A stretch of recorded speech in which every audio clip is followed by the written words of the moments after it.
Hello, good morning. Good morning, everybody. Thank you very much for showing up so early to giving me a chance to present this little project I'm currently working on. When I sent in the proposal for this talk, I called it Communication via ISM. Today I would call it DIPS, for reasons I will explain later. I thought about a different name, but the name is currently still under construction. So let me tell you what this is all about. So first let me tell you why I think I should be working on this, and then what is a DIPS device, what is it all about. And the first two main points are what I'm mainly interested in, so if you have any questions, I would like to take the time to discuss them then. If there's still time left, I can go into more details what DIPS is about and tell you a little bit more about the next planned steps. But as I said, if you have any questions, interrupt me, especially in point 1 and 2. So what is the motivation? On the mainframe S390 architecture, we have ISM devices, internal shared memory devices. They were invented actually for the SMC protocol, shared memory communication, specifically SMC-D, SMC Direct. There's also an SMC-R for SMC Remote that uses RDMA devices, but SMC-D uses ISM devices that were developed for that purpose, not only for Linux, but also for other operating systems on the mainframe. So in Linux on Z, we have obviously an ISM device driver running on the Z PCI layer because our PCI interface has some, well, it's not a separate layer, but it's some additions to the general Linux PCI layer that are special for IBM Z. And this device driver is really tightly interleaved together with the SMC-D module because that's the purpose it was developed for. Then people thought, of course, can we do other things with these ISM devices? Maybe use them for remote consoles or so.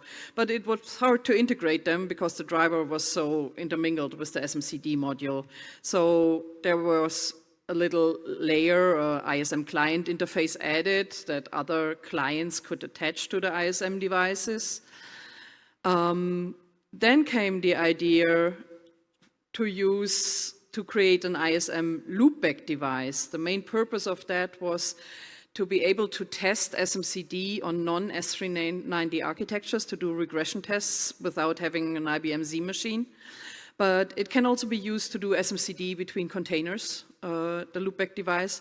But because it was kind of hard to put it in, it was changed from an ISM loopback to an SMC loopback and is today a part of the SMC module and kind of hidden inside SMC, which does not make it usable for other clients than SMC-D. There's also the idea, and there was an RFC on the Word.io mailing list, to create a Word.io ISM device to be able to do SMC-D across KVM guest, from KVM guest to KVM guest. But how would that fit in without clear interfaces? So that is the status today, and that is what I'd rather have instead. So my idea is to create some kind of shim layer, a DIPS layer in between where all kinds of devices can attach to the ISM devices on S390 to communicate between the partitions of S390, DIPS loopback, a Word.io DIPS, whatsoever. And one reason I decided not to call it ISM layer is because there's total confusion with the existing ISM devices and future ISM type-like similar devices. So I think a different name would really be called for. Whether it be DIPS or something else, we can bike share about that. So my motivation is not to invent the next greatest device and the next greatest communication method, but streamline things that exist today and work that is already in progress to enable that. Describe the internal interfaces, remove duplicate code, remove dependencies between these modules, dependencies on S390 where they are not necessary, etc. But of course, I'd be delighted if this shim layer is done in a good way, that it can be used for future things and future projects. So that's also why I think it would be a good idea to present it here. First of all, to enable you to review this stuff, but also maybe you have some ideas how to use it for other purposes. So if there are no questions, I would now try on a high level to explain the general concept of these DIPS devices.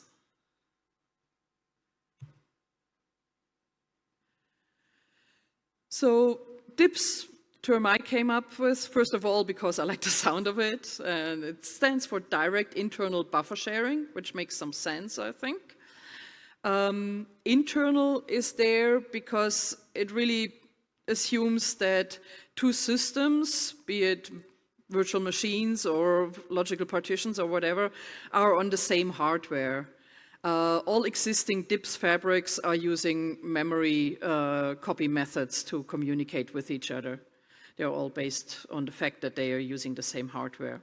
That's where the internal comes from.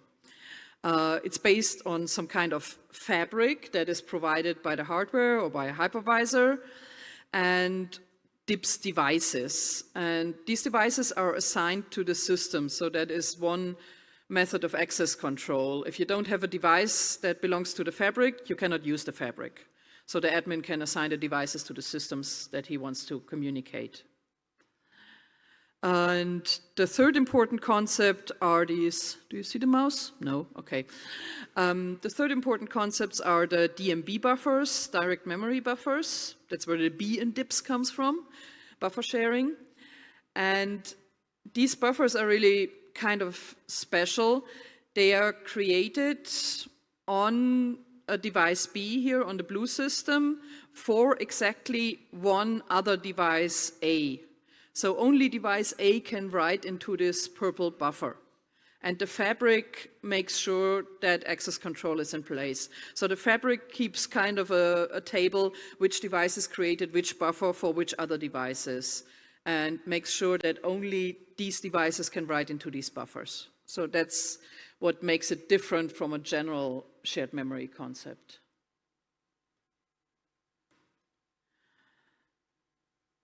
And the D for direct is that system A can now say, hey, I want to move this chunk of data into this DMB that was created for me at exactly this offset. So there's no message queuing or something. You tell the length and the offset and you write directly into the buffer that is available for you. That's where the D in DIPS comes from.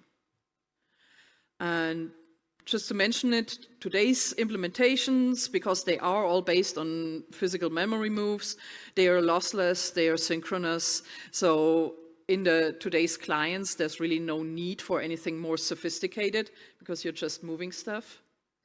Eugene, you have a question? And you need a microphone?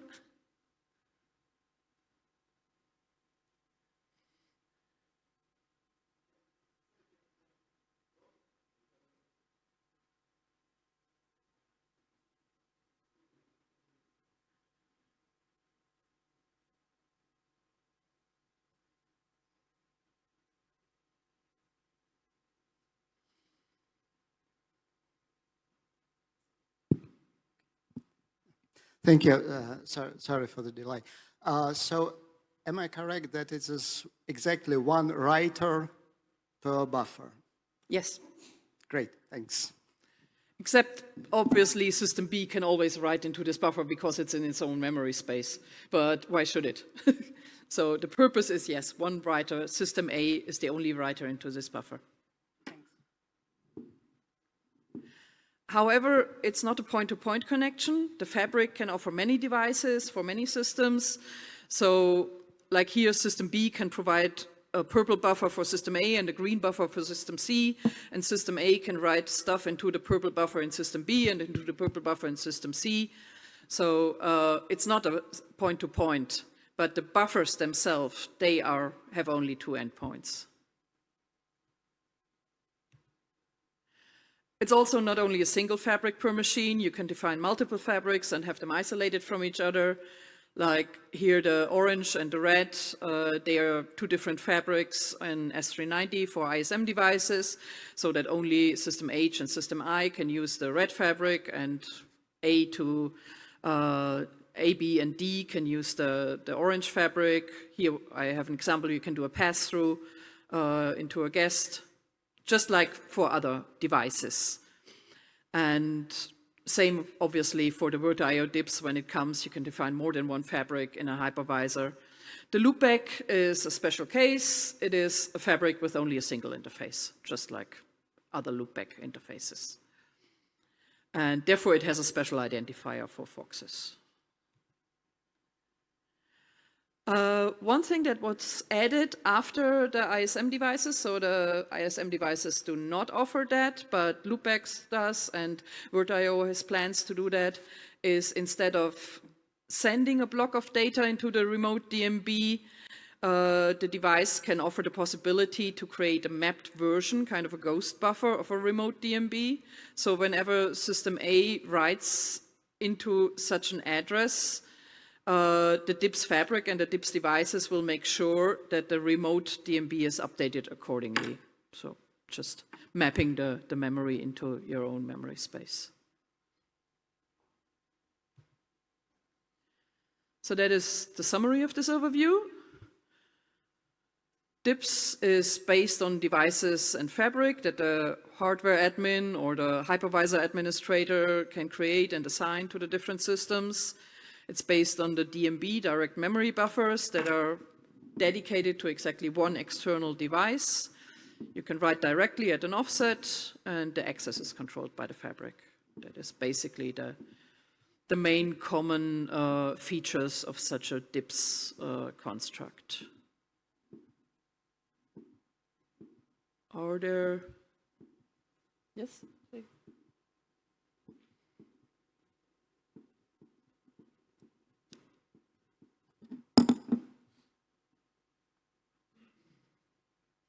So the access control by the fabric, so a lot of the stuff in like virtual machine land has been going in the direction of like encryption, encrypted memory. So how does this guarantee that you've got a buffer moving from one system to another, especially in the virtual machine space, that is truly protected, that you're not going to allow someone else to be able to snoop that, or?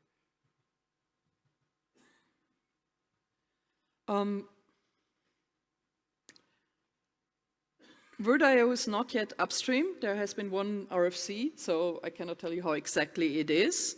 But I think it should be not a big deal, because similar to what firmware is doing for the ISM devices, you don't have a copy. You directly move the data from the memory of system A into the memory of system B with one memory move.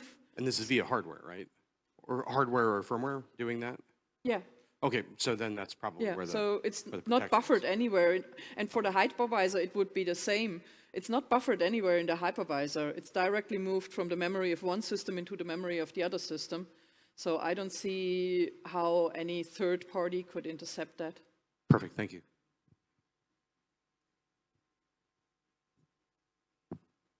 Other questions? Otherwise, I have some time to go into a little bit more detail. So I'm working now on this DIPS layer, trying to turn the ISM client interface into a more general DIPS layer. And I've never done such a thing before, so I'm looking around how to do that, and I'm really thankful for any hints and comments, so bear with me if I may be doing stupid things. But remember, these things need to be compatible with existing devices and clients, and on the other systems could be older Linuxes and other OSs that still need to be able to work with these. So what do? This DIPS layer, of course, should contain the definitions of common structures for all devices and clients, some ops structures for the client, some ops structures that the devices need to provide, some of them optional. Those were my thoughts. And I also thought would be nice to have it represented as a Linux driver model device class, so that it would show up there.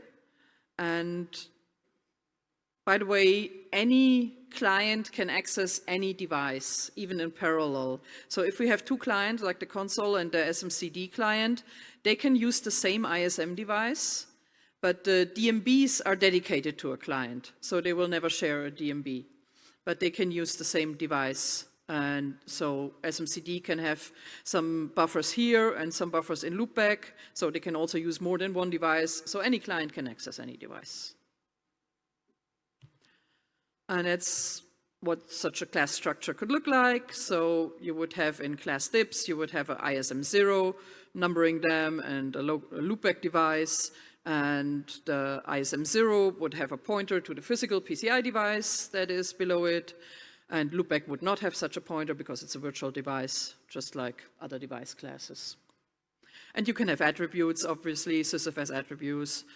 For this prototype, I would have a global identifier and a fabric ID that could be read via SysFS. These IDs, by the way, the DIPS concept is based on 3 types of tokens: a token for the fabric ID, a token per device, the global identifier, that is large and in UUID type. So that is basically the way to identify the other side. And I wrote here where they're guaranteed to be unique, guaranteed by the fabric. And the DMB-SNI token, so that the other side knows where to write to. But the exchange of these tokens is not part of the DIPS device concept. That's, for example, one thing that SMC handles for SMC-D. So some example of these ops that the device drivers need to provide. One example is query remote git. So a system knows it has access to a DIPS device, and it wonders if it can communicate to another system. So it can issue this command, query remote git, on my device, can I reach the git of device B? For that purpose, of course, you have to know somehow upfront what is the git of the other device I'm trying to communicate, but if you know the git, you can query whether communication is possible. Another thing the device drivers need to offer is registering the buffers, obviously. So the blue device here now says, hey, I want to create a buffer for the purple device, so it does a register DMB for the git of device A, for the client on my side, the client B of this size, and then it will get a buffer with an address and especially a token, A1, and it can now tell the purple system, hey, you can use the token A1 to write into this buffer. I created it for you. So the actual move is then done in exactly that way. The purple device can take a chunk of data and say, I want to write the data at this address, this length, into token A1 at a certain offset, and then it will get moved over there. In addition, there is a signaling mechanism that the purple device can say, I want to signal the other side, trigger an interrupt on the other side. Doesn't have to, maybe it wants to write first multiple times before triggering the signal. And in addition, it can add an index as additional information.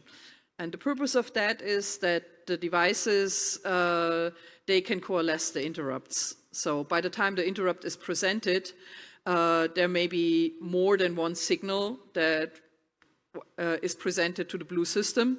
So it may get, hey, here's a DIPS signal, handle this DIPS interrupts for buffer able1, and with a mask of maybe 4.2. And what it exactly means, this mask, it's just coalesce, but what it exactly means is up to the clients.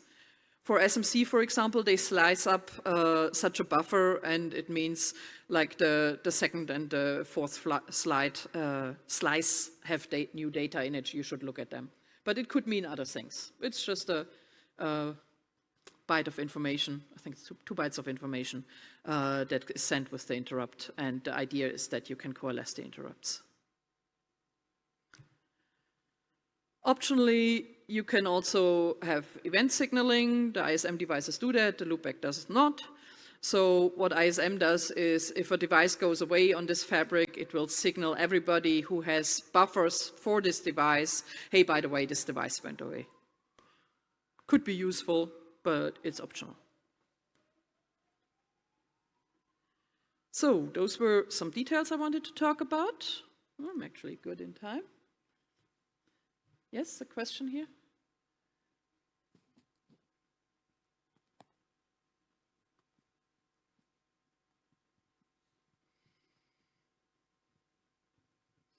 Yes, so about that kind of DIBS event, if the device that went away is the one who asked for buffers to be allocated for it, shouldn't it be the one to clean them up before deregistering? Sorry, I did not fully understand the scenario. Well, so if I have a device who asked, like if the ping device here asked the blue device to allocate a buffer for it, shouldn't it also explicitly tell it to free that buffer and deregister it before it leaves the fabric? Yeah, that would be, of course, a nice thing to do, and SMC-D does that typically. But you could have things like you go to the hardware console and just remove that device so it doesn't have a chance to deregister, or you could have a problem at that device so it goes into error state or things like that. Okay, and then the fabric could on its own signal to the other devices that this one has got. Okay. Yeah, Okay, so that's nice. the idea. But you're right, the other way to do it would be that the device driver or the client signals and tears down in order the Okay, DMBs. thanks. Any other questions? So what are the next steps? I've sent a V1 in January, and thank you to everybody who sent comments on that. I wanted to send a version 2 RFC before the conference, but unfortunately I did not manage. It's almost ready, but I did not manage to send it up in front of the conference. So expect it within the next weeks. I'll be traveling next week, so I didn't want to send it right before I went offline. But soon, hopefully. And then, of course, I'd be happy to receive any comments, recommendations whatsoever. I'm trying to keep it to the minimum, and there may be follow-ups that can be done later, more simplifications, more common functions. Other future possibilities, Dust Lee from Alibaba has been telling me that they're actually waiting for this RFC for the DIBS layer to send out, to base the VirtIO implementation on that and send out the next RFC from their side. So hopefully that will be expected soon after we have a DIBS layer. And as I mentioned, there's the thoughts to have a console client over DIBS. The idea behind that is that System A could provide a virtual console device over DIBS, and then System B could have a DIBS console driver and use that virtual device, so that System A could provide a terminal server for a user to log into the console. And we think that may come handy because the mainframe does not have physical consoles. And that would be a quite convenient way to do that without networks, especially before the network is designed, or if you want to debug the network or change the network configuration. And especially during early boot or install scenarios where you do not have the network defined yet, you could have a console via DIBS in really small, simple implementation. That's the idea behind that. But before we can go there, let's improve the foundation and create such a DIBS layer that more devices and more clients can hopefully easily plug into. So if there are no further comments or questions, thank you for listening to me. I hope it became a little bit clearer what this is about. And maybe you have the time to send some comments to the patch set when I send the next version. Thank you.